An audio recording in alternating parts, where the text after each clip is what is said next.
Je suis Jennifer Le Sieur et je vais vous présenter mon nouveau livre Rose Valland, l'espionne à lèvres.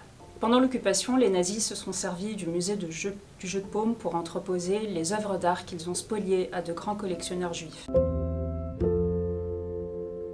Rose Valland, une modeste employée du musée, s'est fondue dans le décor pour espionner les agissements des nazis, pour noter les arrivages et les départs de ces œuvres d'art, noter les titres, les œuvres et les adresses pour éventuellement les récupérer après la guerre. Dans ce récit, je voudrais montrer comment une grande fille toute simple, qui était destinée à devenir institutrice en Isère, a gravi les échelons, a fait des études très poussées pour finalement devenir espionne malgré elle et un modèle unique de résistance civile.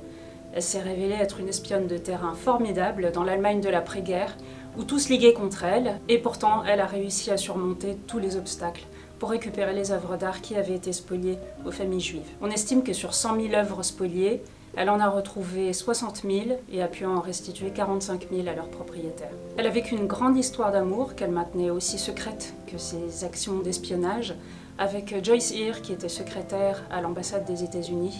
Une relation qui est demeurée dans l'ombre, comme toute l'action de Rose Valland. Et pourtant, certains témoignages retrouvés dans les archives donnent une autre image de Rose Valland.